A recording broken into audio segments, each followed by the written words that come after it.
very much for inviting me. As DeLong said, I'm a scientist on the BioWolf staff. And before we get started, I just wanted to introduce the rest of the staff. We're a mixture of scientists like myself with pretty diverse scientific background and system administrators. And along with maintaining BioWolf, which is our main resource, a high-performance compute cluster, we also maintain several other scientific computing services. So the way I had planned for this talk to go is spend a little bit of time just introducing generally what the BioWolf cluster is, then spend a little bit of time on basic stats, how it's getting used by the NIH intramural community. And then for the rest of the talk, I was going to go over sort of a list of best practices. Some of them are BioWolf specific, some of them are just generic best practices for efficiently using high performance computing resources to analyze your data. Please feel free to interrupt at any point. This is meant to be a discussion if you have any questions, and I'll also be glad to stick around later on after the talk if there's anything more specific that you would like to discuss. All right, so what is BioWolf, the system? BioWolf is a large high-performance computing cluster for the NIH intramural research community. BioWolf has about 4,100 nodes with 210,000 CPUs. The nodes have a total of, in aggregate, about 920 terabytes of memory.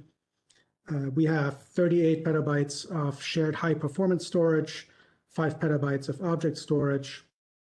And the last time BioWolf as a whole system was benchmarked in 2018, it landed on position 66 in the top 500 list of high-performance computing resources in the world. We haven't benchmarked anymore. We have since, in the meantime, we've purchased more hardware, but we have not taken the system offline for another benchmark.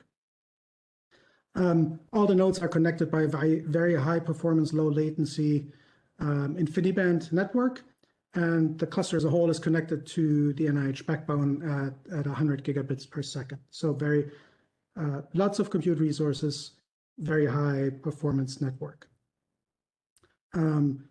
Generally, the way this cluster looks is fairly typical for a high-performance computing cluster. All the compute nodes have some local storage that's used to offload I/O from shared storage. They're all connected to several different shared storage systems that provide your home directory, your data directory, your shared directories, Scratch, FDB for reference data, and so on. In addition, there's also a number of service nodes, like the login node, where you submit jobs to the compute nodes, HPC Drive, which allows users to mount all the storage on our systems as a drive on their local machines. We also provide something called Cyware, which gives users access to some licensed software, also via just mounting a shared drive. And then there's Helix, which is an interactive data transfer node. There's a number of other service nodes like database servers, web servers, large data transfer nodes for Globus use, and so on. I'll talk a little bit more about that later. BioWolf is a fairly heterogeneous cluster. There's nodes for typical single node workflows, which covers a lot of the genomic applications. These nodes have anywhere between 32 and 72 CPUs and 120 to 370 gigabytes of memory. There's a whole partition of multi-node, a whole partition for multi-node jobs. These are basically jobs that can span and parallelize across more than a single node. Commonly, those are structural biology, as well as some genomic applications. We have several generations of GPUs for GPU accelerated workflows. For example, deep learning and some of the molecular dynamics codes. We have nodes for very large memory applications, things like genomic assemblers, joint genotyping, training on large data sets.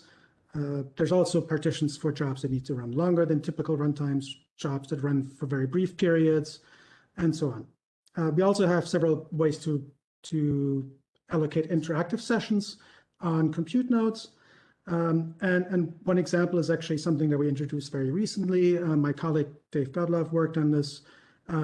We now have a set of nodes where you can, with access to GPU and VNC, which allows for GPU accelerated visualization. So that's something that is going to be very useful for a subset of users. For example, some of the neuroscience applications perform much better this way. And in this example showing the screenshot, MATLAB can also benefit from this, for example. One of the big services we provide is convenient access to lots of commonly used applications. Last I checked, there's now close to 1,000 applications available. For many of them, there's actually more than one version. So there's about 4,000 modules that give access to applications. We have convenience installations of multiple versions of Python with about 500 commonly used packages. We have multiple versions of R.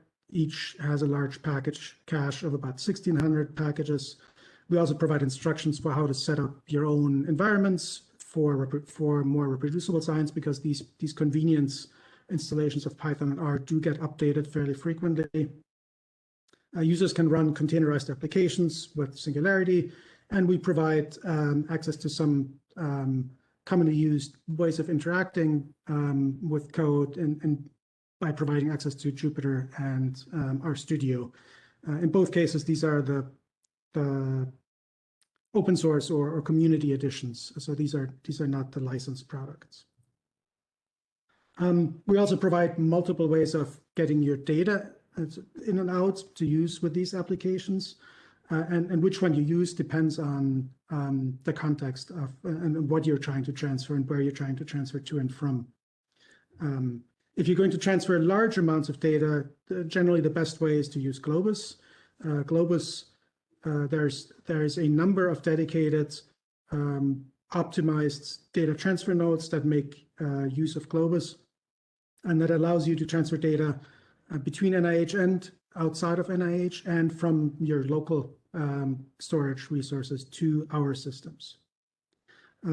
If for interactive downloads or using a lot of the specialized data transfer clients like the UKBB data transfer client, Aspera, and so on, we have an interactive data transfer node, which is Helix.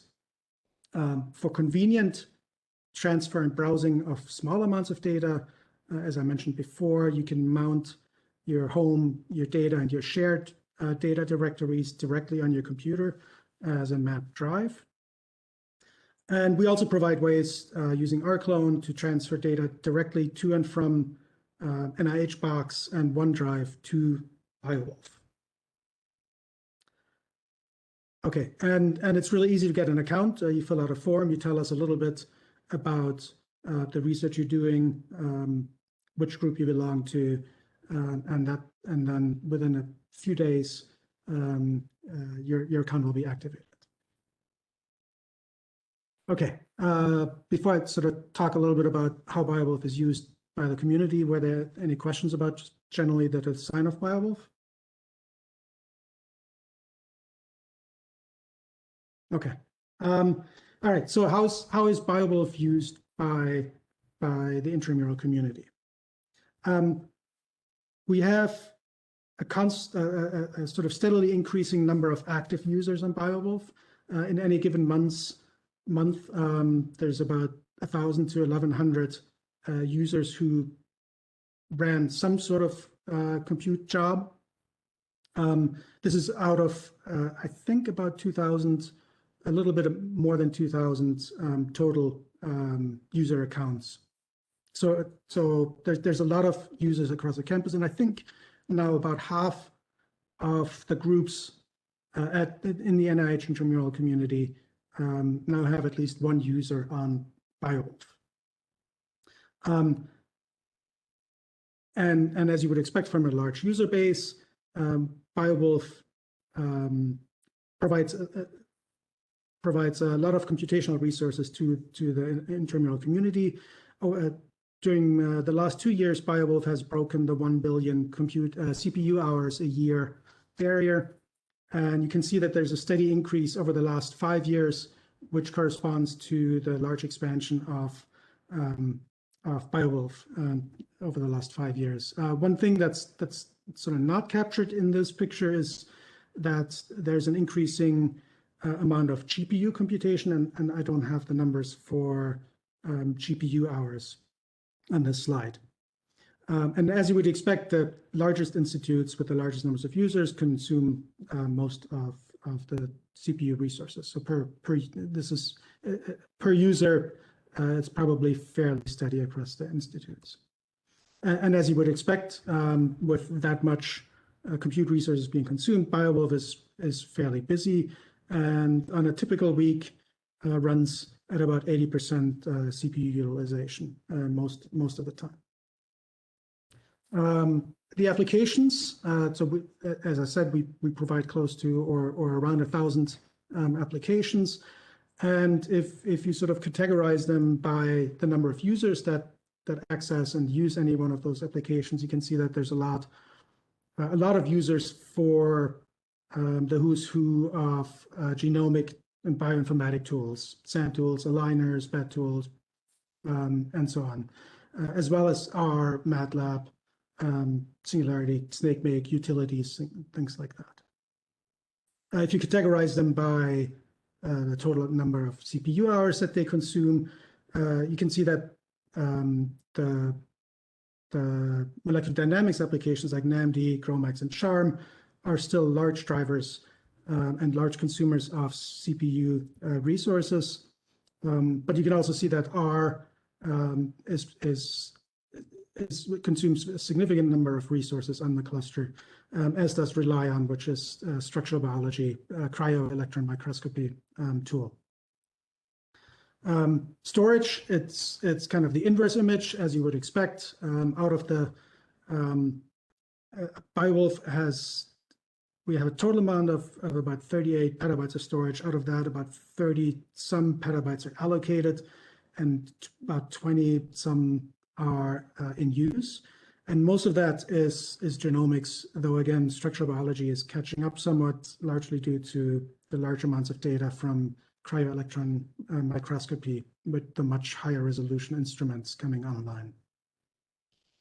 And the end result, which is what we're here to help with, is just looking at the number of publications that acknowledge BioWolf, the use of BioWolf resources over the past year. Again, we see a steady increase, and there's now, I think, close to 4,000 publications that acknowledge BioWolf.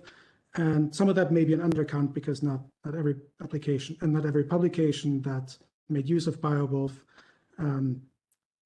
includes a proper acknowledgement in the paper. And recently we've been giving priority access to research that on SARS-CoV-2, and there've been so far in the past year about 52 million CPU hours, about 1 million jobs for SARS-CoV-2 related research on BioWolf, and that includes a wide variety of research, anywhere between structural biology, disease modeling, expression, susceptibility. We have a list of projects that you can see, and if you are using BioWolf for anything that's related to COVID or SARS-CoV-2, let us know, and we can add you to the QoS that gives you an increased priority for these jobs and helps us track which projects use BioWolf for this. Okay, one of the big things we do is training and outreach. So I just wanted to give a brief overview of the different ways we try to stay in touch with the community. One of we provide training. We have some online self-paced classes. Right now, the one class that's fully done is the BioWolf introductory class, a set of videos and exercises that you can find on our homepage. There will also be the traditional BioWolf Bash class is also being turned into an online self-paced class. And there will probably be others as well. We also teach a number of live action classes, slightly less now during remote work. But for example, the Deep Learning by Example class series taught by my colleague Gennady has been very successful, and he's starting a new cycle. So class 1 of that cycle just happened a couple of days ago. And we provide a large amount of documentation for individual applications, tutorials, materials to help you analyze specific types of data. For example, I have class materials for a SnakeMake class that I used to teach. That's available on GitHub, and I just recently updated that. We also do a monthly, it used to be a walk-in consult, now a Zoom-in consult. So this is where anybody can come join us in a Zoom call and ask us any kind of questions that they would like to discuss. We also do individual meetings with groups, talks like this. And part of the outreach is when things go wrong and you get an email from one of us about inefficient or inappropriate use of resources. And a big part of outreach is simply being available for questions, and sort of along with the growing user base, we also have a growing number of support requests from BioWolf users. So now we commonly get more than 7,000 requests a year. And the quickest way to get help from us is by sending us email. Email is staff@hpc.nih.gov. Okay.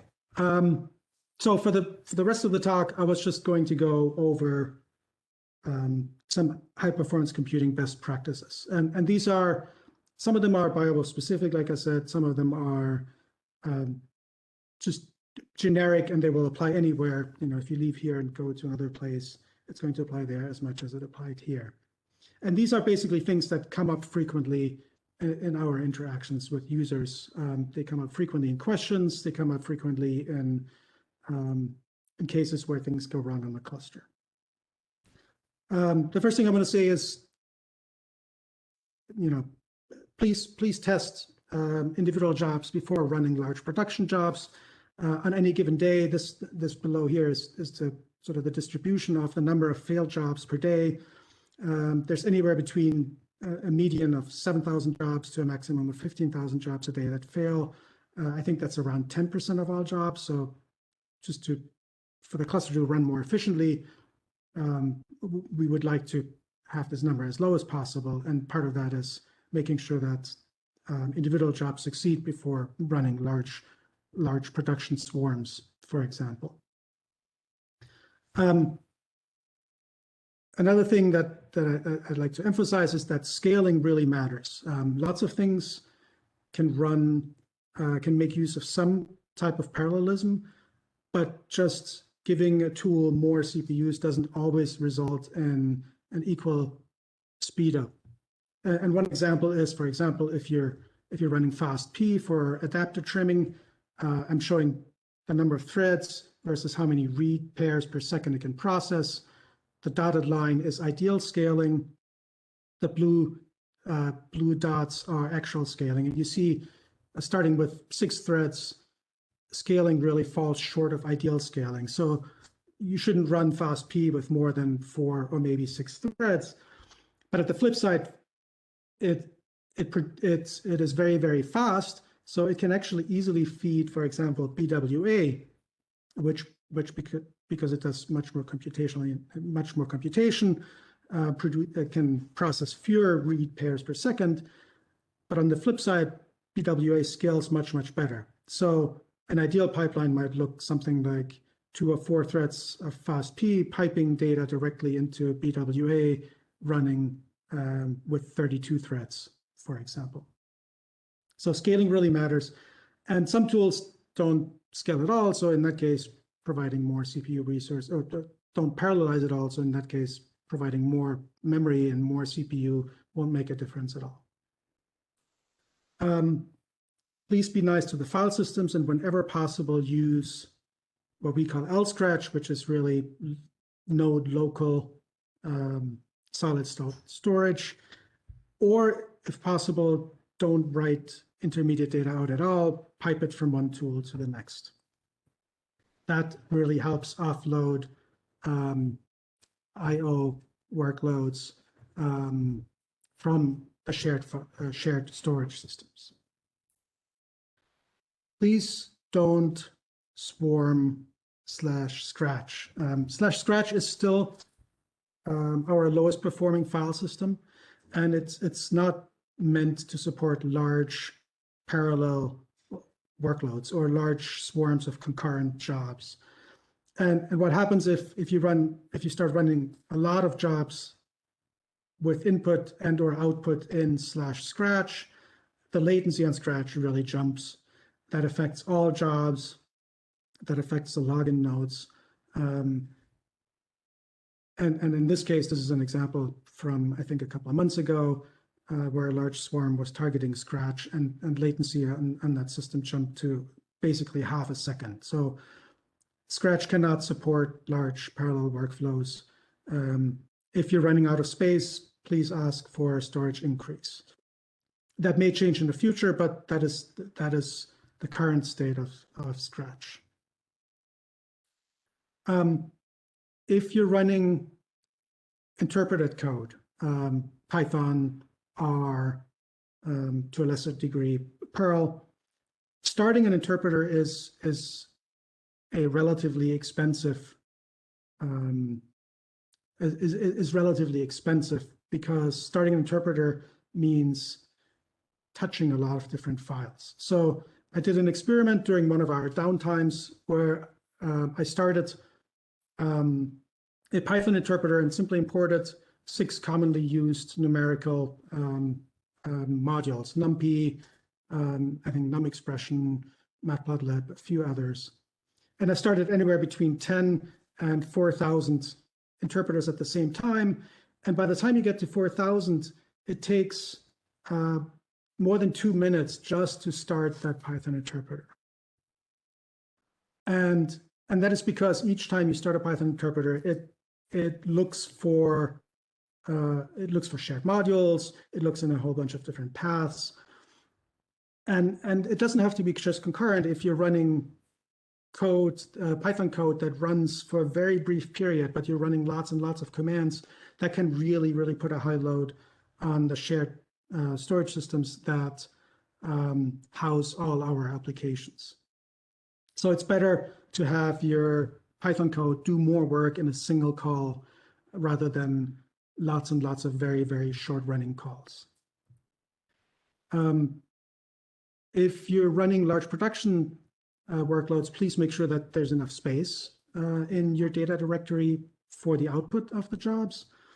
And if there's not enough, please make sure to request a quota increase, which is fairly simple. Generally speaking, the shared file systems have more problems with very large directories. So we generally recommend users have fewer than 5,000 files in a single level in a directory. And one of the things here I tested here is just doing an ls on directories of different sizes. And in green is local, and blue and red are different shared storage systems. And you see by the time you get to 5,000 files in a single directory, just listing on one of our high performance shared file systems takes a couple of seconds, and it becomes quite painful to use large directories like that. And of course, listing files is the least of your problems in a case like that, because if you have large numbers of jobs writing to a directory like that, that is impacted much more than just listing files. So please stick to less than 5,000 files. It'll be much better for the performance of your code as well as the file systems. Biowolf storage is considered high performance storage, and it's not meant for archiving. So once you're done processing data, it would be good if you have a sort of a data flow that moves this data off into an archive and doesn't leave it on Biowolf, if at all possible. The one caveat is the object storage, which is quasi-archival in that we allow people to keep their data in the object store until data is published. So that's usually a years-long process. So the object store is more archival or kind of archival. The high-performance shared file systems are not. We do not back up data directories. There are snapshots, but snapshots are not backups. So anything that is irreplaceable should be backed up. The Biowolf shouldn't be the only copy of important data that you have. It's important for the scheduler to have good resource estimates for your jobs. That means time, the number of CPUs, and the amount of memory. And just to give you an idea of what on a typical 10-day period, what, for example, the difference is between the memory allocated for jobs versus the memory consumed, the maximum memory consumed. You can see that a significant fraction of jobs are actually really close. They're within 5 gigabytes of the maximum memory consumed is within 5 gigabytes of what was requested. But there's also a large fraction of jobs that greatly overestimates the amount of memory that they need. Almost more jobs actually overestimate by 20 to 50 gigabytes versus 0 to 5. So that leads to an inefficient use of resources where we have lots of memory allocated that is not actually getting used. So for overall cluster efficiency, it's very important to have good resource estimates. And the way to get them is, sort of circling back to the first thing I said, is test code in single jobs and or small numbers of jobs before running large production jobs, because then you also have better resource estimates.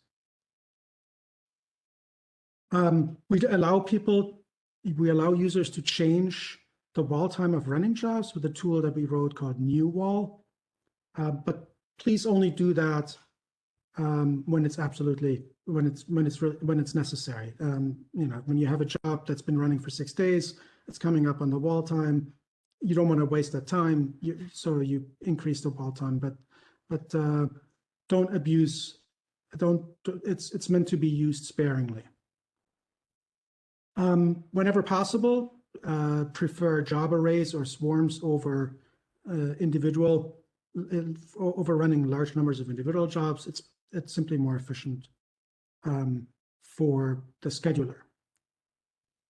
And in the same vein, when jobs run for very short times, that puts a lot of load on the scheduler, because to do the same amount of work, it has to schedule many, many more jobs. So we generally ask that batch jobs run for at least 10 to 15 minutes, basically. Startup files, .bashrc, .cshrc, tcsh startup files should be as simple as possible. They shouldn't produce any output, and activating Conda environments or Conda installs in startup files often leads to problems. So keep them simple and keep Conda out of the startup file. There's other convenient ways of activating your Conda setup, but doing it in a bash startup file can cause problems with NX. It can cause problems with automated file transfers and things like that. Finally, please, when you're running large, especially when you're running large job arrays or large production jobs, please be mindful of your email. Sometimes things go wrong, that that jobs may be using too much I/O, or there may be other problems with your jobs. And in cases like that, we generally get in touch by email. And if we can't reach you, then we sometimes have to make decisions about your jobs without being able to talk to you. So please do be mindful of your email while you're actively running jobs on BioWolf. And if you do file a ticket, like I said, the easiest way to get in touch with us and get help from us is by sending mail to staff. And in your mail, please be as detailed and as specific as possible. Include error messages, include job IDs, and as much as possible, all in text rather than images. It's not that just makes it much easier and therefore quicker for us to figure out what the problem is. And please remember to acknowledge BioWolf in your publications. We give a standard acknowledgement text in our documentation. It helps us keep track of what applications use BioWolf, which is sort of an important metric for us to see how successful BioWolf is. So please remember to acknowledge BioWolf in your publications. And we try to talk with the community as much as possible. We're glad to talk to you about future jobs. We're glad to talk to you about storage allocations. We're glad to help make things run more efficiently upfront, as well as while things are already running. So please talk to us, and we're glad to listen to any suggestions, or we're glad to help with any questions. Okay, so I think we can use the rest of the time for just any questions you have, anything you'd like to discuss, suggestions for the future of BioWolf, anything you guys would like to talk about.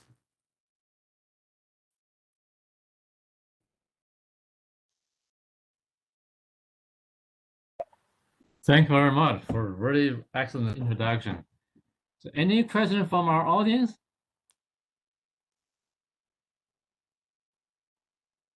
So I start with two questions, maybe very simple one. The first one, you mentioned the singularity for containerization. Can you explain more? Yeah, so basically, we cannot run. So containerization is a way to package an application with all its dependencies into a more self-contained package. There's a number of different technologies that enable that. The Docker is one of the most well-known one, but we cannot run Docker on BioWolf because of the way Docker was.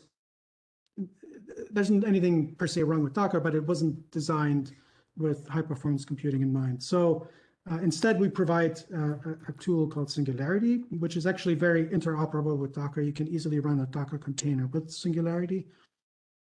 And that allows us to run, for example, applications that are difficult to install on our regular operating system, applications that are simply more efficient if they're containerized.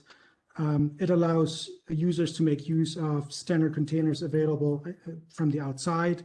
It allows you to create, for example, Singularity containers are single files, so you can create, if you create a pipeline, for example, with a Singularity container, you can easily share that with the community, and it makes the workflow more reproducible, in essence. Does that describe it well enough, DeLong? Yeah. That's related to me that the two other questions. Maybe the second one is that, for example, for some bigger data sets, for example, for the UK Biobank, they have tons of data, but data set, you don't want everyone to have copy on a BioWolf. Maybe one copy is sufficient, right, for all users. So how deal with the BioWolf? How deal with kind of common data sources? You can put on the BioWolf. For large data sets, maybe for escape gap DB or the DB gap sometime, maybe for when the top map data become available, maybe there you can connect they put have my data on a dbGaP.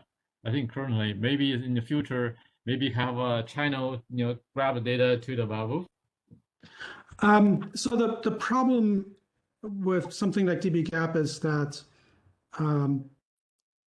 each user, most of the data is controlled access, and each user has to have their own authorization.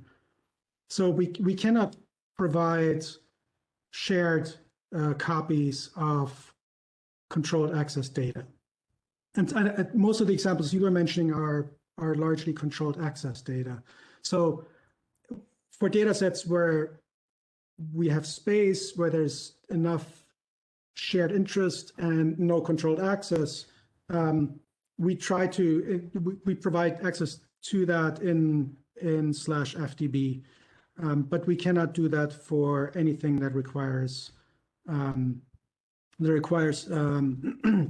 that is controlled access. Sorry. Including the biobank data, for example, UK biobank data. I believe I believe UK Biobank is controlled access, is it not? I think it. I manage the UK Biobank application, and I think it is. Yes, you need authentication to get to it. So yeah, we cannot. Unfortunately, that is not something we can provide a shared copy for.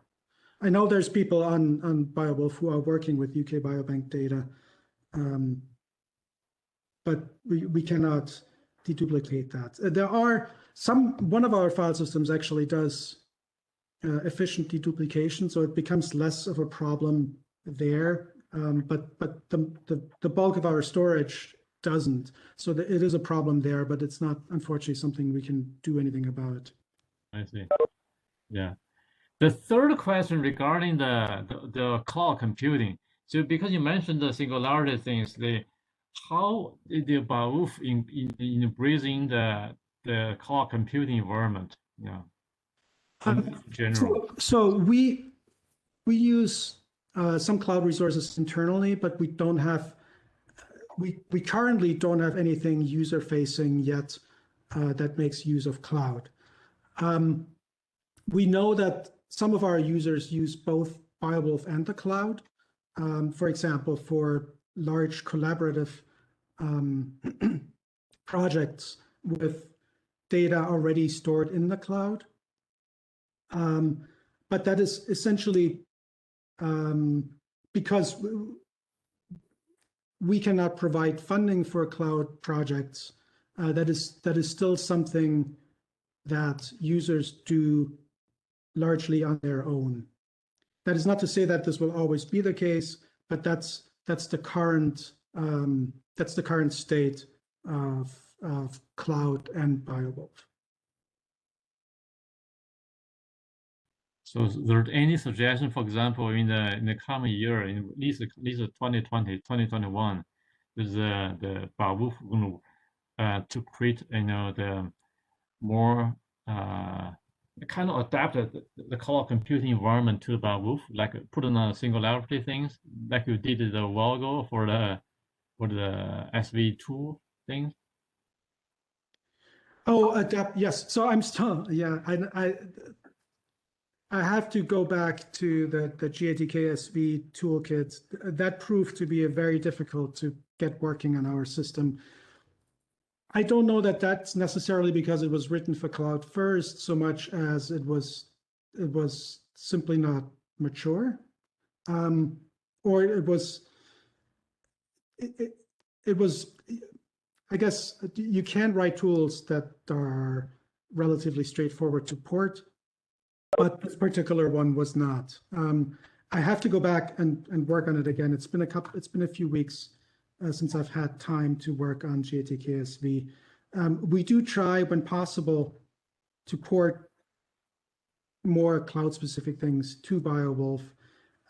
It's not always possible. So I'm sure there will be some tools that are simply too cloud-specific to be run on BioWolf, but we can run certain tools. And I'm still hopeful that I'll get GATK-SV to work. It's taken a lot more effort than than I anticipated.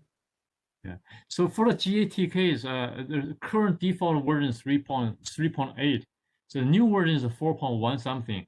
So do you have in terms because we use I use the 3.8 because it's pretty stable.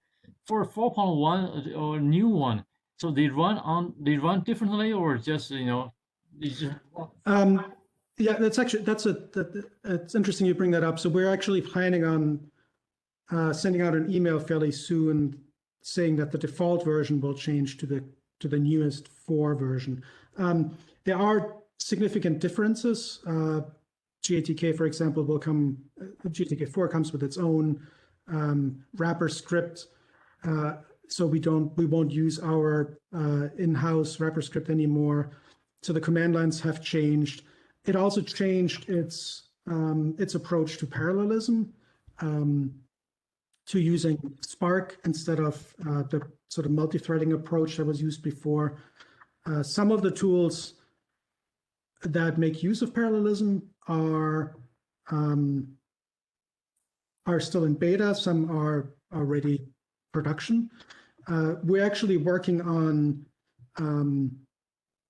a long-form tutorial for GATK4 on BioWolf that will hopefully make it easier for people to make that transition. Also, another big difference between GATK3 and 4 is GATK4 introduced something called GenomicsDB. GenomicsDB makes it easier to have a workflow where you add samples over time, as opposed to a purely GVCF-based workflow in GATK3. But again, it takes a little bit of getting used to using that. It's not a terribly difficult transition. But it's not a simple swap either.